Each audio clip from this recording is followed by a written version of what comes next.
नमस्कार। ये आकाशवाणी शिमला है। अब आप राजकुमारी चंदेल से प्रादेशिक समाचार सुनिए। केंद्र सरकार ने एक स्वायत्त निकाय मेरा युवा भारत की स्थापना को मंजूरी दे दी है।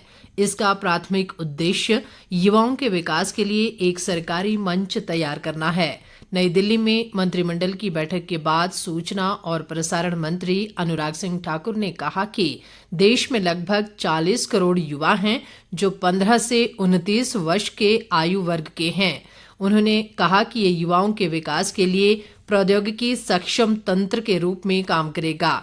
अनुराग ठाकुर ने कहा कि इसका उद्देश्य युवाओं को सरकार और नागरिकों के बीच सेतु के रूप में कार्य करने में सक्षम करना और राष्ट्र निर्माण के लिए युवा ऊर्जा का उपयोग करना है।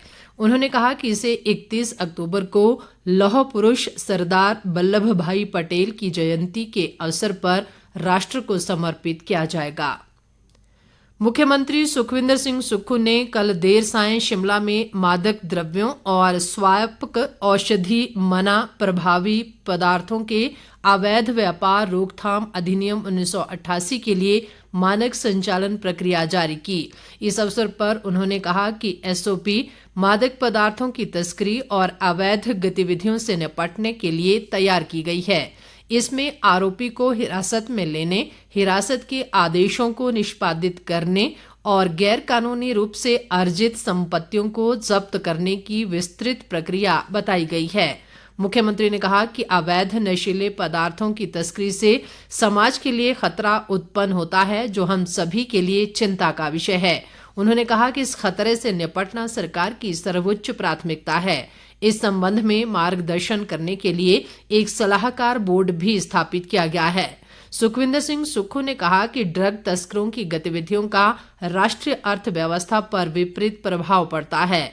मुख्य सचिव प्रबोध सक्सेना और पुलिस महानिदेशक संजय कुंडू सहित अन्य वरिष्ठ अधिकारी भी इस अवसर पर उपस्थित थे।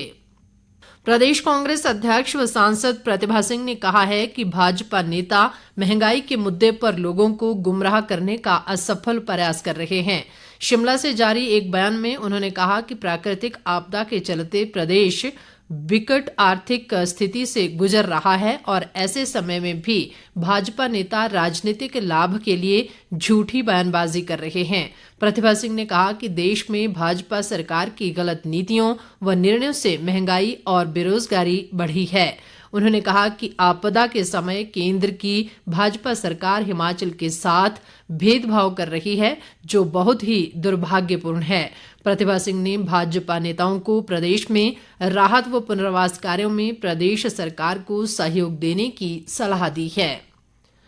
प्रदेश भाजपा प्रवक्ता महेंद्र धर्माणी ने राज्य सरकार पर आरोप लगाते हुए कहा है कि प्रदेश में कर्मचारी अपनी मांगों को लेकर आंदोलन कर रहे हैं और विकास कार्य ठप हो गए हैं। उन्होंने कहा कि सरकार की अनदेखी के चलते हजारों पंचायत कर्मचारी पिछले कई दिनों से हड़ताल पर हैं, जिस कारण प्राकृतिक आपदा से प्रदेश में हुए जानमाल के नुकसान का आकलन व रिपोर्ट 3 महीने बाद भी तैयार नहीं की जा सकी है। धर्माणी ने कहा कि प्रदेश सरकार का 9 महीने का कार्यकाल पूरी तरह निराशाजनक रहा है और प्रदेश में अव्यवस्था का वातावरण है। आज अंतर्राष्ट्रीय बालिका दिवस है। इसका उद्देश्य बालिकाओं के सशक्तिकरण और उनके मानवाधिकारों को बढ़ावा देना है। इस वर्ष के अंतर्राष्ट्रीय बालिका दिवस का विषय बालिकाओं के अधिकारों में निवेश, हमारा नेतृत्व, हमारा कल्याण है। इधर प्रदेश के विभिन्न स्थानों पर अंतर्राष्ट्रीय बालिका दिवस पर कई जागरूकता कार्यक्रम आयोजित किए गए। इस अवसर पर चंबा में बालिकाओं के लिए मैराथन का आयोजन किया गया, जिसमें जिले के विभिन्न शिक्षण संस्थानों की छात्राओं ने भाग लिया। इस दौरान आयोजित जिला स्तरीय कार्यक्रम में विधायक नीरज नैयर बतौर मुख्य अतिथि शामिल हुए।